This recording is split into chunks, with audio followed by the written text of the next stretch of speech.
عمومی طور پہ ہمارے ہاں جو محبت کی شادیاں کہی جاتی ہیں وہ زیادہ تر ناکام ہوتی ہیں اور طلاق تک نوبت پہنچتی ہے۔ اس کا سبب کیا کہ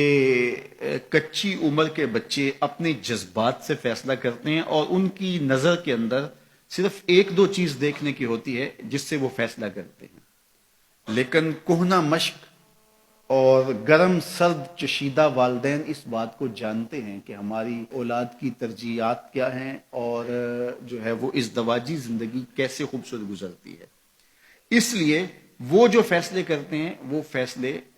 جو ہے وہ بہت اچھے ہوتے ہیں۔ کبھی ایسا ہوتا ہے کہ اولادوں کو اللہ تعالیٰ فہم، فراست اور عقل و خرد کی فراوانیاں نصیب کر دیتا ہے اور والدین واقعتاً فہم اور سمجھ میں اس مقام پہ نہیں ہوتے،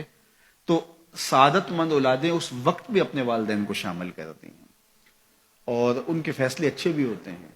لیکن عمومی طور پہ ہوتا ہے کہ چاہے وہ اسکول، کالج اور یونیورسٹی میں نہ بھی گئے ہوں والدین، لیکن ان کے تجربات عملاً جو ہیں وہ زیادہ ہوتے ہیں۔ اسی لیے فرمایا گیا سید عائشہ رضی اللہ تعالی عنہا سے مروی روایت ہے، ایما امرأۃ نکحت بغیر اذن ولیہا فنکاحھا باطل فنکاحھا باطل فنکاحھا باطل، 3 مرتبہ فرمایا جو خاتون اپنے ولی کی اجازت کے بغیر نکاح کرتی ہے اس کا نکاح باطل ہے، اس کا نکاح باطل ہے، اس کا نکاح باطل ہے۔ تو عمومی طور پہ وہ نکاح جو ہیں وہ ناکام ہو جاتے ہیں، اس لیے کہ وقتی جذبات سے وہ رشتے جڑتے ہیں اور وہ ایک خاص عمر تک وہ جذبات ہوتے ہیں، لیکن اس کے بعد وہ رشتے ٹوٹ جاتے ہیں۔ ماں باپ کو پوری ترجیحات اور پوری زندگی کے سارے نشیب و فراز کا علم ہوتا ہے اور وہ ساری چیزیں سوچ سمجھ کے کوئی چیز جو ہے وہ طے کرتے ہیں۔ اس میں بعض کا ایسا بھی ہوتا ہے کہ والدین بچوں کی ترجیحات دیکھے بغیر اپنی خواہش کو مقدم کر لیتے ہیں، تو یہ چیز بھی تناؤ کا سبب اور طلاق کی نوبت تک پہنچا دیتی ہے۔ یعنی بعض کا ماں باپ کو ضد ہوتی ہے کہ میں اپنے رشتہ داروں میں ہی اپنے بچے کا نکاح کرنا ہے اور وہ بیٹی جو ہے اس کا مزاج نہیں جڑ رہا ہوتا، تو یہ خواہش اچھی ہے، لیکن اگر ان کی زندگی تلخ ہوگی تو اپنی خواہش کو اولاد کے لیے قربان کرنا ہوگا۔ بہرحال جو بھی ذرائع ہیں طلاق کے، جو بھی اسباب ہیں، محرکات ہیں، نتیجہ اگر طلاق تک پہنچ جائے، مرد کو پھر بھی اس کی مردانگی روک رہی ہوتی ہے اور عورت بلا جھجک جب وہ جذبات میں آتی ہے تو وہ طلاق مانگنے میں دیر نہیں کرتی، اور بہت ساری طلاق جو جذباتی ماحول میں ہوتی ہیں اس میں قصور خاتون کا ہوتا ہے کہ وہ طلاق مانگتی ہے۔ تو عورت کو کبھی بھی طلاق نہیں مانگنی چاہیے، ہاں اگر واقعتاً اس کا استحقاق بنتا ہے، وہاں زندگی گزارنا مشکل ہو گیا ہے، تو وہ عدالت میں رجوع کر کے خلا لے سکتی ہے۔ لیکن یہ عورتیں جو ڈٹ جاتی ہیں کہ ٹھیک ہے مجھے بھی فارغ کرو، میں ایک لمحہ اس گھر نہیں رہنا چاہتی، یہ گھر میرے لیے جہنم ہے، اور یہ اس کی بہنوں کے سامنے، اس کے بھائیوں کے سامنے، اس کے خاندان والوں کے سامنے اس کو یوں للکار رہی ہوتی ہے، تو پھر وہ طلاق دے دیتا ہے۔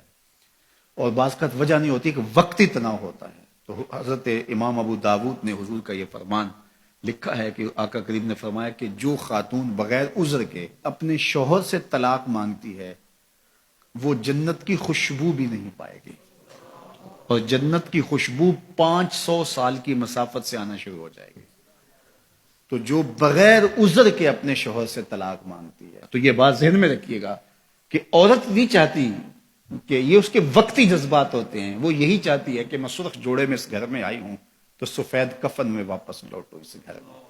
اور عورت کی آرزو ہوتی ہے کہ میرا شوہر جو ہے وہ مجھ کو جو ہے وہ خود اپنے ہاتھوں سے جو ہے وہ لاحد میں اتارے۔ میرے حضور صلی اللہ علیہ وسلم نے عورت کے اس جذبات کا لحاظ کرتے ہوئے ایک دن سیدہ عائشہ سے کہا کہ عائشہ اگر تو انتقال کر جائے میں تجھے خود کفن دوں، خود لاحد میں اتاروں۔ تو حضرت عائشہ رضی اللہ تعالیٰ عنہ کی چشمان اقدس سے آنسو آ گئے کہ یہ اگر ہو تو میرے لیے اس سے بڑا کیا احساس ہے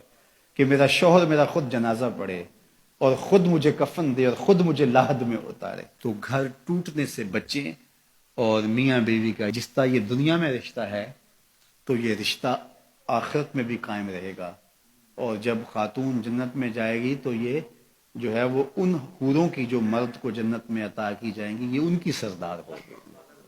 اور اس کا حسن و جمال ان سے فراواں ہوگا، اور اللہ تعالیٰ اس کو وہاں جو عزتیں دے گا، چونکہ وہ دار الجزا ہے، دار العمل تو ہے نہیں ہے، تو وہ دیدنی ہوں گی۔